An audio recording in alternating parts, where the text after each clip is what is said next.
Hello, my name is Melanie Bolas, and I'm from Defiance, Ohio. We just moved here last summer from Bryan, Ohio, where my husband had pastored there for a number of years. I was a pastor's wife for 23 years, so it is very unusual for me to not be in that role anymore. My husband is the head of a ministry, just not in a church. So life is a little different for me now. We have been married for 28 years, and we have a son, Levi, who lives in Columbus, that's 26. Our daughter would be 24, but at age 14, she passed away of cancer. So she gets to live in heaven. I'm a little jealous. We also have custody of our great niece, Miliana, who is 8 years old. And I am a worship leader at our church. Music is my passion. I love to sing, and I also play keyboard. I work part-time at a Christian preschool as an aide, and I have worked quite a bit at preschools, mostly because while I'm going to school, it offers me a chance to be able to work part-time. It's not that it is my my go-to age group, though I do enjoy preschoolers. I think my dream job would probably be to be a music teacher, but I cannot obtain that degree online, and I really have to do something online. So a classroom teacher is my next choice. Probably kindergarten or first grade, mostly because I love teaching kids how to read. I taught my own kids how to read before they went to school, and I just love reading. And so maybe being a reading specialist might be something that I would love to do.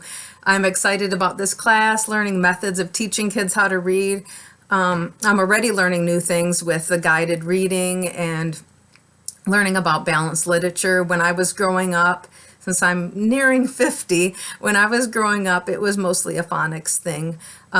So there's a lot of new ideas that that are new to me to incorporate into my future classroom.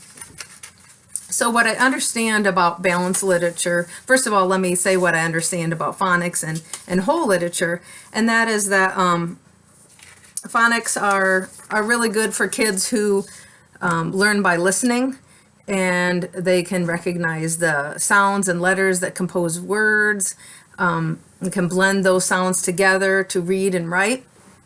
And whole language would be good for visual learners and hands-on learners, and they would just recognize whole words in context, and they would discern more meaning from what they read than in the phonics method. Now, balanced method, at first I thought it was just going to be just a mix of the both, and it is. It's equal importance on both phonics and whole language, but they add so much more to it than just mixing the two together. And it can be adapted to meet the needs of all students. The components are the shared reading, the reading aloud, and also shared reading where the teacher reads something to the whole class, shared reading where the whole class reads together, guided reading where there's small groups with teacher support.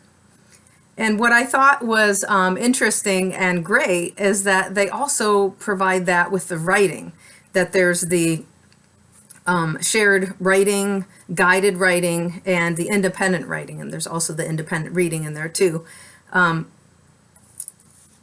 And that there is that word study where they concentrate on certain groups of words and patterns in their sound and appearance. Also the literacy centers, which I'm excited to try that with my students. But yeah, the fact that the reading and writing are just together, that they're not just concentrating on reading, but that writing helps with the reading and reading helps with the writing. And also the balanced literature exposes the students to a wide variety of genres of books. And like I said, they do emphasize the writing more. They emphasize also the thinking about reading and writing. You know, the understanding and the comprehension. And it also balances direct instruction and collaborative learning. And I like that about it as well.